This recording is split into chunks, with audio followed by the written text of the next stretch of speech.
Welcome to Community Home, a community at home. Today being May the 19th.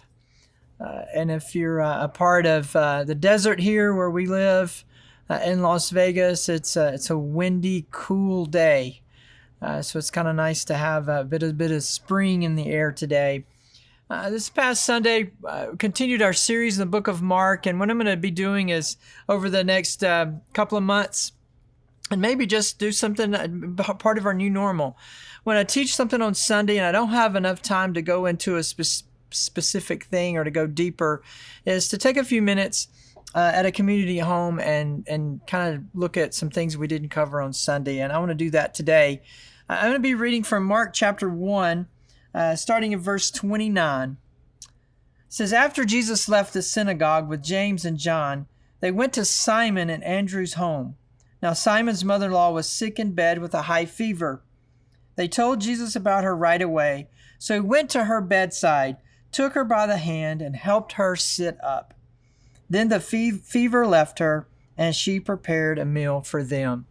As we're looking at the life of Jesus as we go through the book of Mark, what we have here is he's in Capernaum, and he's went to the synagogue. He's healed a man of a demon.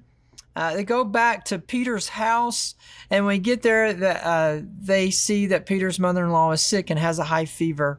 So Jesus goes in and heals her. I think there's three people here that we can look at. It tells us something about Jesus. This tells us something about the disciples, and it tells us something about Peter's mother-in-law that hopefully will help us. Well, what does it tell us about Jesus? As Jesus heals Peter's mother-in-law, well, it obviously tells us that he has compassion, he has love for people, and we know that. But it also tells us here that he's not necessarily looking for the crowd. He doesn't have to have a big audience. This was just a few people in a home, and someone's sick, and he goes and he heals. Another thing that it teaches us about him is that Jesus, all he had to do was touch. All he had to do was touch. He didn't have to go through a bunch of ritual. He didn't have to go through a bunch of hoops. All he had to do was touch. He has this willingness to help, and he has the power to do that. We see that with when he released the demon from the man. He looked at the man and he said, "Be quiet, come out." And that's all he did. And here with Peter's mother-in-law, he just reaches down and touches her, and the fever's gone and she's healed. Jesus is all that you will ever need. Jesus is all that I will ever need. And we see this in every verse throughout all of Scripture, is pointing to our need for Jesus. And so we see that here of his compassion and his love and his ability to heal. But also tells us something about the disciples. The disciples, they're very new. This is very early on in the ministry of Jesus. But yet, when you read this, we see that the disciples knew to take Jesus to the sick. Here was someone that needed help. They took Jesus to her. And we got to make sure that we're taking our troubles to Jesus. You know, we'll take our troubles to all kinds of places. We'll ask people for help. We'll have ongoing conversations with ourselves called a monologue.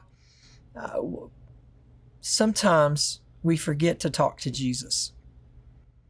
And this whole thing that we've been in with this COVID thing and all of the stuff that's situated with it, have you talked to Jesus about it? Have you went to him and said, "You know what, Jesus, I'm frustrated that I can't do this, or I can't be at church, or I can't do the things." Have you talked to Jesus about it? Have you talked to him about the frustration of it, the hurt of it, the pain of it? Wow, he's waiting. You know, one of these phrases that I just really try to apply to my life a lot. I am not waiting on Jesus. Jesus is waiting on me. I'm not waiting on Jesus. Jesus is waiting on me. The disciples were learning early to take people that need something to Jesus. Are you taking your needs? Are you taking your frustrations? Are you taking your attitudes? Are you taking your daily life to Jesus? So we learned something about Jesus here. We learned something about the disciples here. We also learned something about Peter's mother-in-law. Do you know this little phrase? It says that he went and it says, then the fever left her and she prepared a meal for them. She was healed. And what was her reaction to the healing? To be a servant. She was healed, and then her reaction to being healed was to be a servant, was to serve. So how are you serving? How are you serving the people around you? How are you serving your family? How are you serving your church? How are you serving your community? What is it that God's put in front of you for a place for you to serve? Be careful. If you talk to Jesus about ways I can serve, be careful, because he may take you up on it. He may show you exactly how you need to serve in this season. Little passage of scripture. We see 3 things that we can learn from 3 different people. The love and the compassion and the power of Jesus. The disciples realizing, hey, we need to take everything to Jesus because he is the answer for Jesus is a solution for every problem that we'll ever have. And then Peter's mother-in-law, when she was touched by Jesus and she was healed, her response was to serve. Hope you have a great day, and we'll talk to you soon.